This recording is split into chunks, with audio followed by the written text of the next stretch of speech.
Good morning, everybody. Happy Sunday. I hope everybody had a nice Thanksgiving, however you celebrate with family, friends, or if you're me, complete and total strangers. This was the first holiday I realized that I've ever spent away from my family.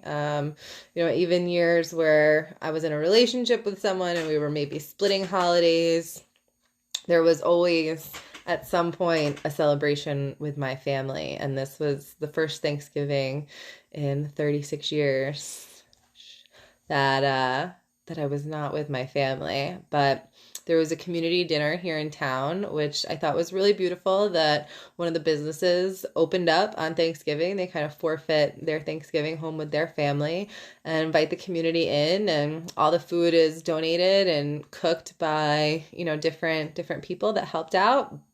And it was a small $5 donation for dinner, and all the donations went to the food bank here in town. So I thought it was really, really beautiful. There was tons of people there that came out from the community. And interestingly enough, it was at the brewery here in town. So I was sitting at the bar, and the man that sat to my right and the woman that sat to my left were both from New York. The gentleman was a transplant that relocated here many, many, many years ago, raised his children here. And the woman that I was sitting next to is kind of a wanderer like me, and she's been traveling around since 2018. So really interesting stories from both of them, and it was cool. Usually, I'm from a really small town in upstate New York, so typically when people go, "Oh, where are you from?" they have no idea what I'm talking about. So it was nice and refreshing to be sitting next to a couple people that actually knew where I was from when I said Sullivan County. So that was my Thanksgiving. If you have any Thanksgiving stories to share, drop a comment. I'd love to hear how you spent your holiday. I was really grateful to be with all of those people and get to chat and make some new friends and exchange stories. And it was, it kind of felt like it was what it's supposed to be, right? A bunch of people coming together from all walks of life, and just showing some gratitude for one another. So it was a really beautiful day, and I'm grateful that was available to me since I was traveling and away from family. So we just got done with our coffee and a chat this week. So I thought I'd hop on and kind of share a little snippet, a little nugget from what we talked about. So I'll start first with sharing our card that we drew. So there's a lot of sunshine. The card that we drew today is fulfillment. And we're hanging out with my favorite, I won't tell my other decks, but my favorite deck, Ganesh. And I'll just quickly read our little story for fulfillment. This is: no matter what you want to do or become, you will achieve more with knowledge. This image of Ganesh reading the scroll is a symbol of the importance of education and the pursuit of knowledge. This might mean there's a period of increased study and learning at hand. You may find you want to inquire about a field of study that has been widely explored and choose to go to an experienced teacher to learn more. Look for someone to consult for more information. This may be a counselor, an author, a psychotherapist, or some spiritual advisor. You will discover new skills from this helpful teacher, as they have the wisdom to provide excellent guidance and advice. Keep in mind, there is also a wealth of information at your fingertips in books. Everything you read fills your head with new information, and you never know when it might have a practical use. The more knowledge you have, the better equipped you are to tackle any challenge that lies before you. Additionally, knowledge can never be taken from you. No matter what you're longing to do or become, you will benefit from gaining more knowledge. Approach this time with great curiosity and an open mind. I love that. After I read this with our group in our coffee chat this morning, my immediate response is like, I love learning. My goal in life is to always just make enough money so I can keep taking classes and keep learning things. I'm that person that when I see something or hear something I love to do a deep dive, and if there's a topic that interests me, you can be sure that within a week I've probably watched 6 documentaries and done a bunch of research and read a bunch of things, because I love just learning things. And I like this point where it says, you never know when it might have a practical use, right? I feel like every once in a while I just bust out these completely random things. I'm like, I don't know how that got in there. But yeah, you just never know when the stuff we learn and the stuff we're taking in, right, can be put to good use. And I'm gonna bring this into where we were going. So in that theme, right, everything that we're taking in and experiencing through our senses, right? Seeing, hearing, tasting, touching, living, experiencing is valuable and is important, and it sets the tone for everything else. So if we're constantly hearing negative stuff, our brain is going to be more apt to go to that, right? If we're constantly spending our time and our energy and using our senses to bring in things with intention, with purpose, we're going to have a different kind of atmosphere in our reality and in our world. So one of the things I shared with the girls today is I recently gave up coffee, which is a really, really, really big deal for me. Anybody that knows me knows that I love coffee, and I have subsisted mostly on coffee for the last few years. I drink a lot of it, and kind of for no reason. And I know that it's not good for me. I know that, like, the over caffeination is not good, right? It keeps me up. I had to set a rule that I can't drink coffee past like 1 o'clock, because then it inhibits my sleep and I don't sleep as good. It makes me pee uncontrollably, which is no fun. And it's depleting my system, right? I know that, like, that constant caffeine and everything is not really doing me any favors. So I even like last year, I had to see a holistic doctor for something else. I was having a really bad reaction to a wasp sting. And, in his assessment of me, he said, everything looks really great. You're super healthy, but I can tell that your caffeine addiction is taxing your adrenals. That was the only negative thing he said to me about my health. So clearly it's not doing any favors, right? So last week I made the decision, actually after watching Fantastic Fungi on Netflix, I made the decision to give up coffee, because mushrooms are amazing. And something that I've been drinking recently, in addition to my coffee, is my own homemade version of, like, mud water with cacao and turmeric and cinnamon and this seven sacred mushroom blend and all this just really, really good stuff in it. Ashwagandha, like all these amazing things that are doing good stuff for my body, right? And why not drink that instead of coffee? So that was my takeaway from Fantastic Fungi, was to quit coffee and drink mushrooms. So that's what I've been doing all week. And I haven't missed the coffee. I realized how much of my coffee addiction was just driven by sense gratification. So this is where I'm going to bring this back to what we were talking about. So, I was drinking coffee purely out of habit, because I like it, because it smells good, because brewing it makes me happy. And all of these things that were just trapped in my brain as like non-negotiables for me. Like, I could not give up coffee. Like, it was unheard of. When I worked with an Ayurvedic coach last year, we came to the compromise of putting cardamom in my coffee, because that was the only way to make it a little bit better, because I was not giving up my coffee habit. And I'm not going to say I'm never going to have coffee again, right? I had a cup of coffee yesterday when I was shopping, and I actually told the girls, like, I enjoyed it. I drank about half of it, but it didn't make me, want to run out and buy coffee. So what are we doing purely out of habit and immediate sense gratification, right? What's going to make me feel good right now? And we rationalize these things in crazy ways, right? I've come up with the most crazy rationalizations to keep my coffee habit. Honestly, I think I really just like my coffee pot, and now I'm sad that I can't use it.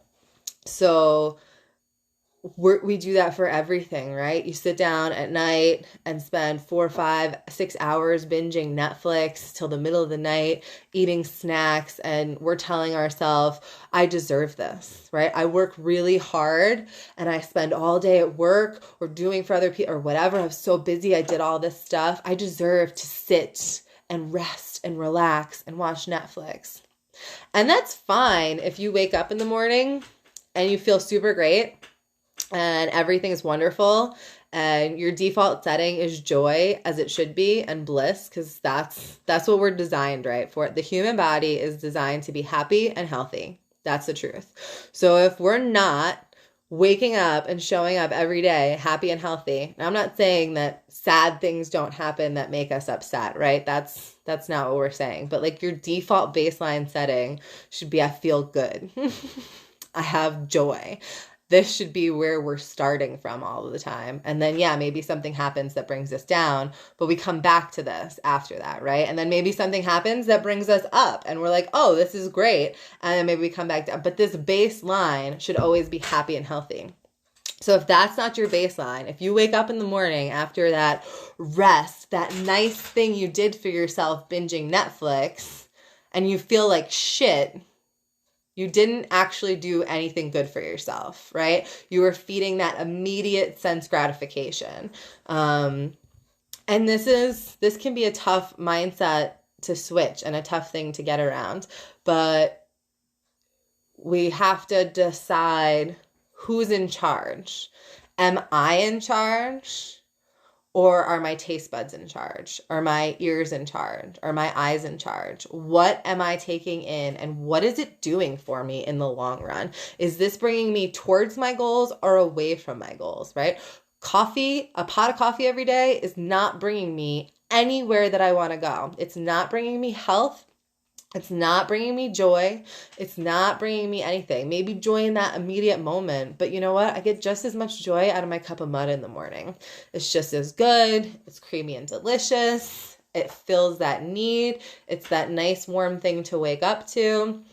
And it's hitting all of those sense gratifications that coffee was, while actually also being a good choice, a conscious choice that I am making versus just my taste buds, just a habit, just that immediate sense gratification. So think about that. Think about the things in your life that you're doing purely out of habit, right? Purely out of that immediate sense gratification, that hit of dopamine that you're going to get that's going to leave you wanting more, right? I got to eat one more chip, one more chip, one more chip. We've all been there, right? I have lots of these. This is why I know so much about it. A lot of my life has been spent in that immediate sense gratification. And it can seem counterintuitive to do the things that are actually good for us when we want that hit of whatever it is, right? I want to give myself this gift of time to relax at night. I worked hard all day. I don't want to just go to bed. But when you make some of these shifts, sometimes we just got to try stuff, right? See how it works. Maybe the whole giving up coffee thing wasn't going to work for me, but it has. Going to bed early. I've always been a night owl. Stay up all night, and that's what happens. I'm binging TV. I'm calling it rest and self-care or whatever. But then I'm dragging ass in the morning. I don't feel good. I don't want to get up and have this great day. And now I'm like an old grandma. At about 8:00, my day is over. And if I make a choice to watch Netflix, right? I'm like, I'm going to watch a movie. I watch a movie, I enjoy it, and I go to bed by 10:00.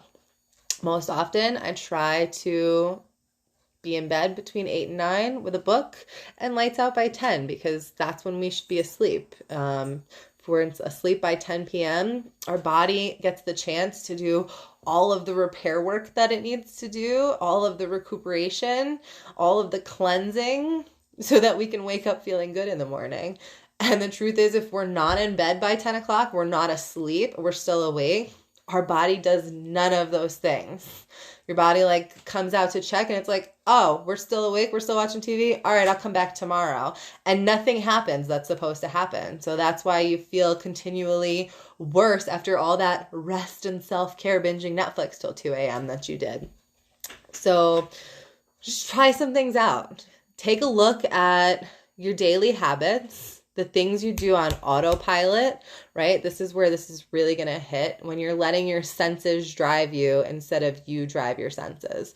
So, and the truth is, there's a lot more sense gratification when we're in charge and we're making conscious choices and conscious decisions about what we're going to do, what we're going to hear, what we're going to see, what we're going to read. All of these things have to be digested by our bodies, by our life. And when they're negative, negativity builds up, toxicity builds up. When we're not bringing in good, there's repercussions. So I'm not going to say that your Netflix habit is not good, right? If you, like I said, if you wake up in the morning and you're good, you're happy, you're healthy, you can roll out of bed and just get right to your day and life feels pleasurable, rock on, right? Same thing for anything else. You drink a couple beers at night, if that's not a problem for you, it's not a problem for you. But if me talking about these things kind of is triggering your little Netflix demon on your shoulder going, Netflix is good, don't give up your Netflix, she's crazy. That's you telling you that this is a problem, right? If as I'm talking, you're thinking about something, oh no, I've been there. I was like, I'm not giving up my coffee habit. You're crazy. You just stop it right there. I'm drinking my coffee. That's my cup of, I used to call it my cup of joy. This is my cup of joy. You're not taking it away from me. If you're getting that crazy and defensive over something, that shows how much power it has over you. You're in charge. You get to decide. So you decide. So yeah, just do some reflection. Look at your life. Look at those daily habits. Decide which things are driving you and which things you're driving. And then decide what you want to change if you want to change anything, right? Like I said, all of these decisions, all of these choices are building up to where we want to be in our lives. So if your daily habits are taking you closer to where you want to be, then you're on the right track. If they're not, then those are the things we need to look at and do some self-reflection and see where we want to make some shifts, where we want to make some adjustments. If you can relate to this, if you have something that's coming up, drop a comment. I'd love to hear it. If you want to talk more, send me a message. You can go on the website now and book a free 30-minute consultation with me, and we can talk about these things if you want. So I encourage you to do that. There's a link in my bio. I would love to talk with you guys, even if we never do anything beyond that. I would love to hear from you, and I would love to talk to you. So go on the website, book your consultation. There's tons of availability and times to work for like different time zones and stuff. So yeah, I love talking to you guys. I always learn a lot and get a lot from my exchanges with other people. And, you know, if this resonates for you and you're like, oh man, yeah, no, like my senses are driving me, I don't know what to do about it, book that consultation. Let's talk about it and see what we can do. See if we can work together and help make some changes in your life. So I love you all. I hope everybody has a beautiful week, and I will see you next Sunday. Bye, my loves.